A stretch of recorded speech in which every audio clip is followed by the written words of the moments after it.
One picture taking the world by storm and leading to countries canceling contracts between them, ambassadors and officials and diplomats having rows and problems and fights over one picture only. What is this picture? It's this picture over here, ladies and gentlemen. Now, you might think, what is this being?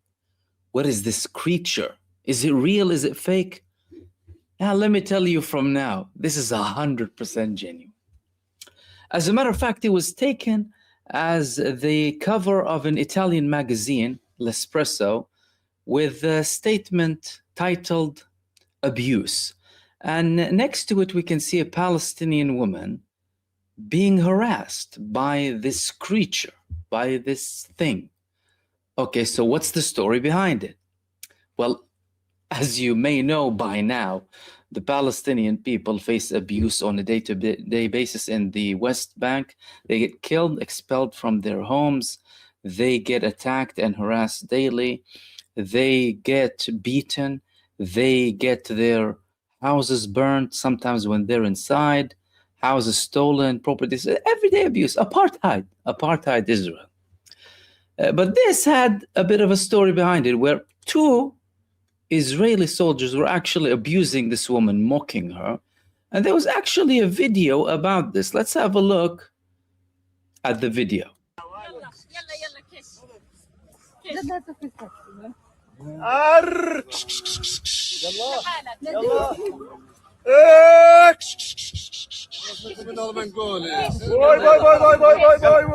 You can notice by now he's speaking like an animal. So there's more to it, that he's an actual creature. And the woman is telling him, Yalla kish, you go away. And he is speaking to the woman and the Palestinian people as if they're animals, you know, mocking her and mocking the people. And let's see how it continued.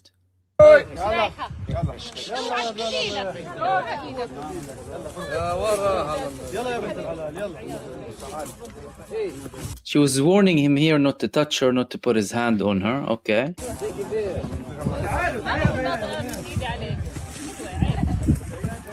And she's saying that I did not put my hand on you.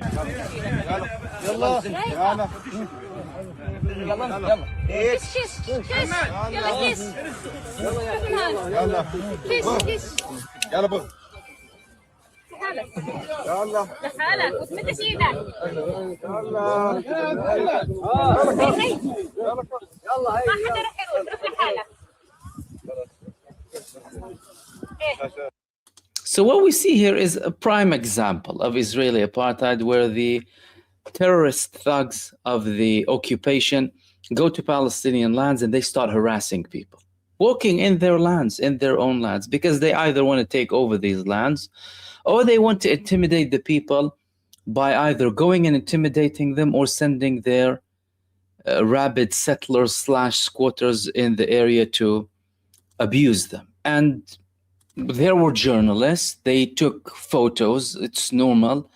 And one of those photos was this photo, as in, is there anything wrong with taking a photo? I mean, that's the ultimate representation of Israel, isn't it? I mean, you know, when we used to tell you that we're not talking about normal beings, talking about beasts or different types of beings in human form, that's what we were talking about. But Israel had a problem that one of the biggest magazines in Italy put it there on the front page, and there was a problem. There were many problems, actually. One of the main problems came from none other than the ambassador.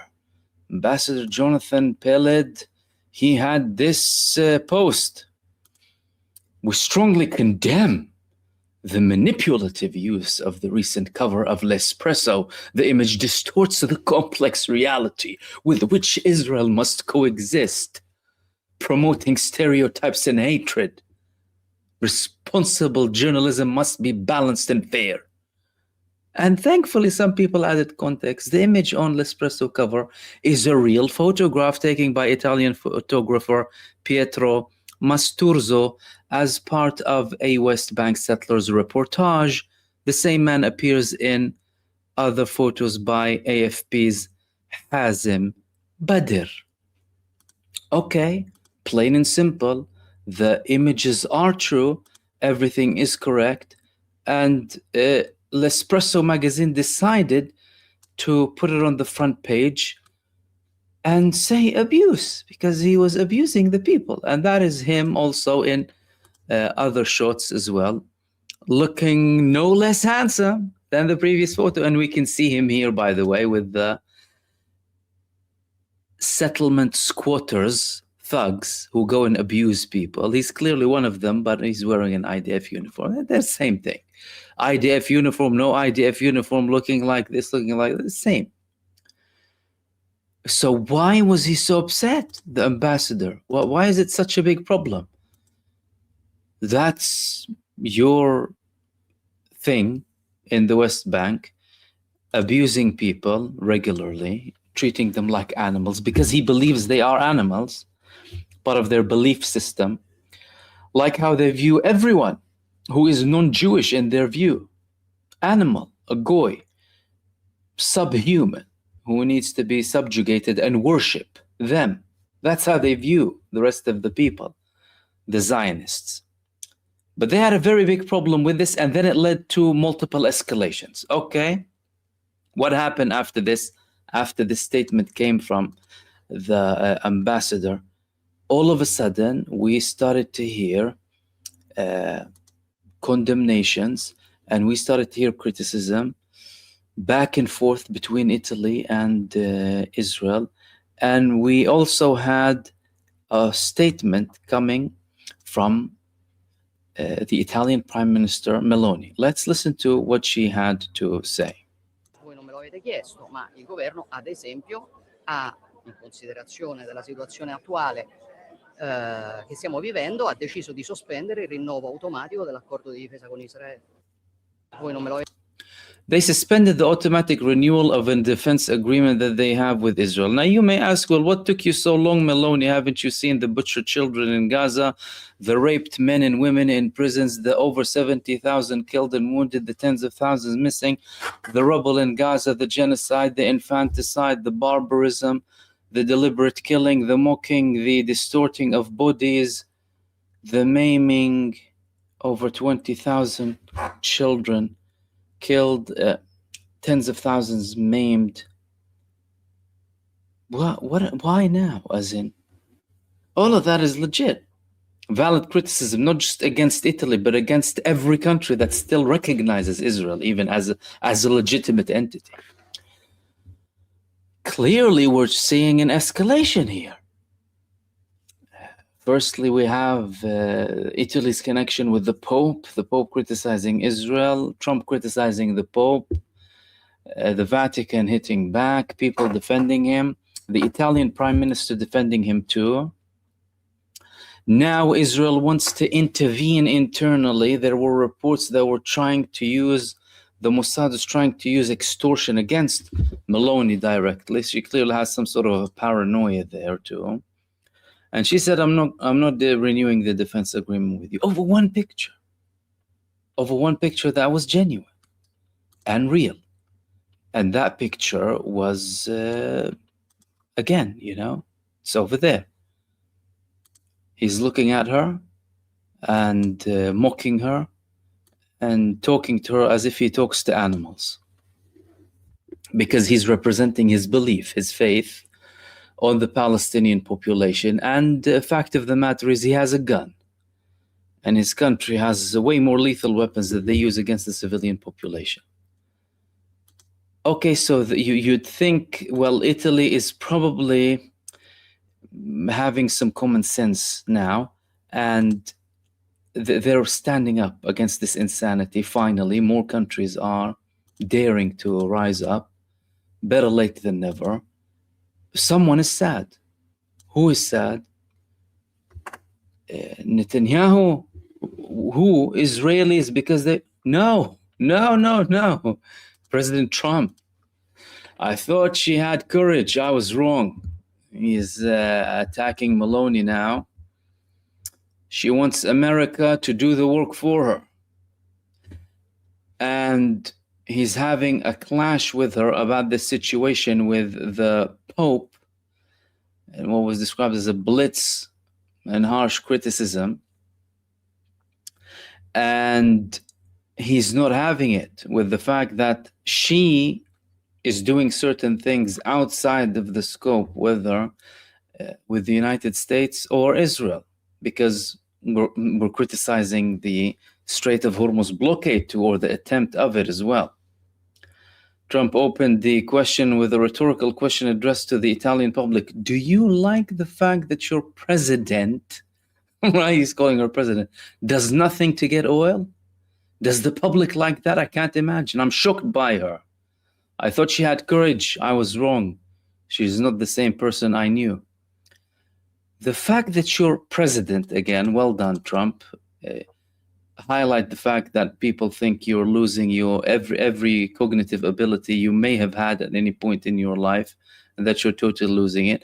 Does nothing to get oil. Who blocked the oil? Who stopped the oil? Who escalated the situation? Who attacked Iran? He's blaming European countries for not going to get the oil. You're the one who's caused this problem, and now you're saying you want to have a blockade over another blockade. Someone explain to me what the situation is here. A blockade over a blockade, and he's blaming the oil was flowing. It was flowing to you, it was flowing to Europe, it was flowing to the whole world. And then you went and decided to go and have an attack against Iran, kill their supreme leader. Iran told you can forget about getting away with it, and they hammered you pretty well, pretty damn good, leveled your bases, targeted all of your assets in the region and your little genocidal apartheid colony too. And now he's having this rant. It's as if he never matured in his life, Donald Trump. And that's not just with Italy, by the way. Now everyone is talking about global recession. It's no longer just the United States and Israel. The situation reached a level where we can see this affecting the entirety of the world. A recent article speaking about Trump's Iran war could trigger global recession. That is from the IMF. UK growth slashed as worldwide economy could be thrown off course with the risk of energy crisis on an unprecedented scale. Donald Trump's war on Iran risks triggering a global recession, the International Monetary Fund has warned in the latest damning assessment of the conflict's impact on the world economy. The influential financial body said that the international outlook had abruptly darkened as a result of the war, which threatens to throw the global economy off course and could cause an energy crisis on an unprecedented scale. As oil and gas prices continue to rise, a worldwide recession could be a close call in a severe scenario in which there is further turmoil, the body warned. Of the major economics, the UK faces the biggest hit to growth, with forecasts slashed for the next 2 years. In a further blow to Keir Starmer, the IMF warns that inflation and unemployment will also rise. So the UK, another country that is losing or has lost already its sovereignty to Zionism. The United Kingdom is completely subject to Israel in terms of foreign policy and much of its internal policy too.